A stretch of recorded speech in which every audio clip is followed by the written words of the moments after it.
Halo, Assalamualaikum warahmatullahi wabarakatuh. Pada kesempatan ini, izinkan Ibu memperkenalkan diri dulu sebelum masuk ke kelas ya. Nama Ibu Marina Artiasa. Ibu di Teknik Elektro, tapi berbantukan di LPPM atau RCSU ya. Jadi kalau kalian mau ketemu Ibu, silakan ke gedung A lantai 5 ya. Baik, Ibu akan mulai dengan sejarah komponen elektronika dan karakteristik semikonduktor ya. Untuk EPS nanti di-share uh, di bahan ajar ya, di pertemuan pertama, dan materi-materi juga ada ya. Nah, kalian kalau ada kesulitan bisa tanyakan ke Ibu ya. Nah, ini sejarah komponen elektronika ya. Jadi kan sekarang udah canggih ya. Kita udah komponen yang kecil-kecil banget ya, yang terpadu. Tapi ini sejarahnya dari dulu ya.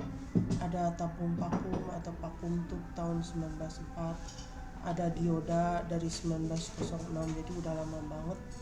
Transistor tahun 1947, resistor dan kapasitor. Terus ada sirkuit terpadu, ada IC ya 58. Terus ada MOSFET ya tahun 60 ya.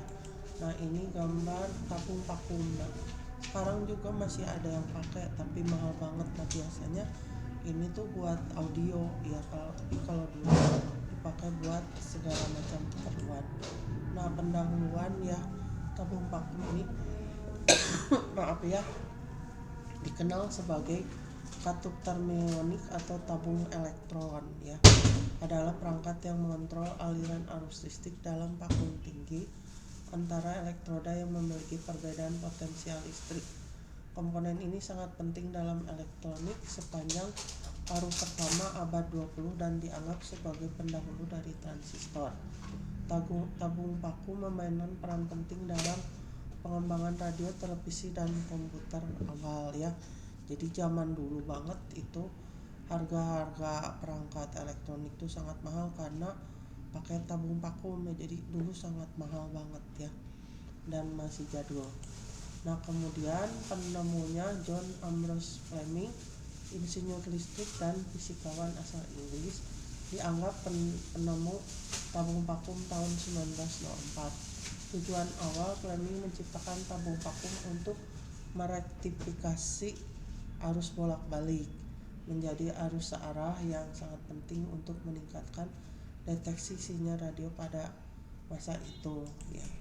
Nah, ini prinsip kerja ya, struktur dasar emisi termionik, aliran satu arah, terus penguatan. Nah, ada ini katoda, sebuah filamen atau elektroda logam yang dipanaskan untuk memancarkan elektron ya, emisi termionik. Terus anoda atau plat, elektrode yang bermuatan positif yang menarik elektron yang dipancarkan oleh katoda. Terus vakum, ruang antara katoda dan anoda adalah vakum yang memungkinkan elektron bergerak bebas tanpa gangguan dari molekul gas ya.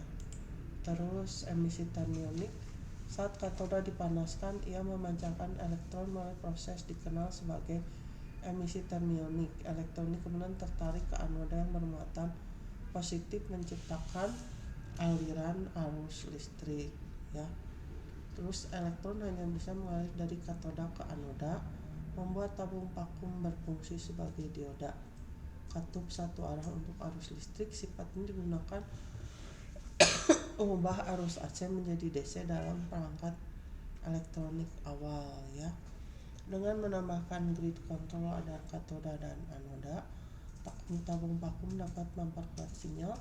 Tegangan kecil pada grid control dapat mengatur aliran elektron sehingga tabung vakum berfungsi sebagai penguat sinyal ya. Nah, jenis tabung vakum ada 3 ya. Ada dioda, ada trioda, ada tetroda, dan pentoda ya. Di sini dioda bentuk paling sederhana dengan 2 elemen ya. Ada anoda dan katoda. Digunakan mengubah AC menjadi DC ya, AC. Terus trioda, tabung vakum 3 elektroda menyangkut grid control, memungkinkan penguatan sinyal dan banyak digunakan dalam radio dan penguat awal. Terus tetroda dan pentoda lebih canggih dengan grid tambahan untuk meningkatkan kinerja, mengurangi gangguan, memberikan kontrol lebih baik terhadap aliran elektron. Ini digunakan aplikasi daya tinggi seperti pemancar radio dan penerima ya. Jadi kenapa pada mahal ya dulu kayak gini. Aplikasinya ya ada radio ya, ada televisi, ada komputer ya, komputer zaman dulu tuh ya ENIAC yang gede banget ya. Kalau sekarang kan kecil gitu ya, jadi bisa ada laptop, komputer gepeng-gepeng, ada mikro itu apa motherboard ya kecil. Kalau zaman dulu karena dia pakai tabung jadi makanya gede banget gitu ya. Jadi mungkin kalau sekarang itu cuma segede laptop atau komputer ya kecil, zaman dulu tuh bisa satu gedung ya buat bikin kita kayak gini sekarang. Tapi dulu udah kecepatannya rendah, terus udah itu jadul, gede lagi ya dan mahal ya. Jadi beruntunglah kita sekarang. Terus ada penguat audio, tabung vakum komponen penting dalam penguat audio awal, menjadikan penting bagi industri musik dan rekaman. Nah ini untuk yang hobi ini masih dipakai ya untuk penguat audio. Harganya mahal tapi suaranya bagus ya. Jadi seperti analog tapi enak gitu ya. Terus osilator dalam pemancar radio, tabung vakum digunakan untuk menghasilkan osilasi frekuensi tinggi yang penting untuk menyiarkan sinyal jarak jauh ya. Nah kalian nanti akan tahu ya. Nah ini keunggulan dan keterbatasan tabung vakum ya. Nah bentuknya kurang lebih seperti ini. Keunggulan, nah dalam penguatan sinyal, tabung vakum adalah perangkat pertama yang mampu memperkuat sinyal listrik dengan andal, memungkinkan perkembangan komunikasi radio jarak jauh dan perangkat audio ya. Ini keunggulannya.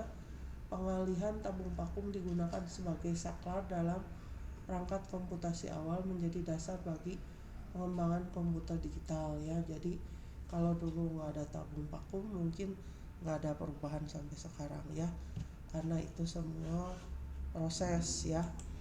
Keterbatasan ya, ukuran ya, tabung vakum besar dan berat membuat perangkat elektronik awal sulit dipindahkan, tidak praktis untuk aplikasi portable. Terus generasi panas, tabung vakum menghasilkan panas cukup besar, dapat menyebabkan perangkat gagal atau rusak seiring waktu ya. Jadi panas gitu ya.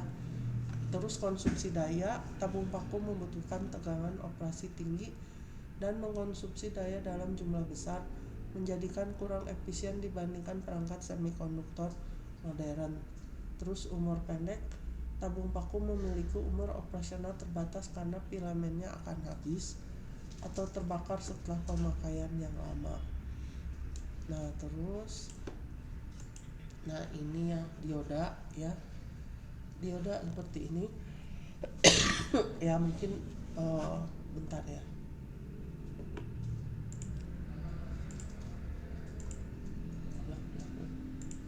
Udah lama-lama ini nggak kerekam lagi. Aduh ya Allah. Oh udah nih ya, kita akan membahas dioda ya. Dioda, nah ini macam-macam dioda ya. Nah dioda itu ditemukan pada 1906 ya pertama kali. Dioda sebagai salah satu komponen dasar dalam elektronika yang berfungsi mengalirkan arus listrik hanya dalam satu arah. Komponen ini memainkan peranan penting dalam berbagai perangkat elektronik ya, seperti penyearah atau rectifier, kendali tegangan, deteksi sinyal, dan banyak aplikasi lainnya. Dioda pertama kali dikembangkan tahun 1906 ilmuwan Amerika Lee De Forest yang menciptakan dioda vakum dan kemudian berkembang menjadi dioda semikonduktor yang kita kenal saat ini ya. Jadi kalian harus tahu dioda ya. Nah ini penemunya ya, juga berperan penting dalam pengembangan dioda. Tahun 1906 menciptakan audion, tabung vakum yang digunakan sebagai dioda dan triode. Tujuan awal dioda awalnya dikembangkan memperbaiki sinyal radio, memungkinkan deteksi dan penguatan sinyal yang lemah. Ya. Nah, kemudian prinsip kerja dioda adalah perangkat elektronik hanya memungkinkan aliran arus dalam satu arah. Struktur dasarnya terdiri dari dua terminal, yaitu anoda, terminal positif dari dioda, katoda, terminal negatif dari dioda. Ya.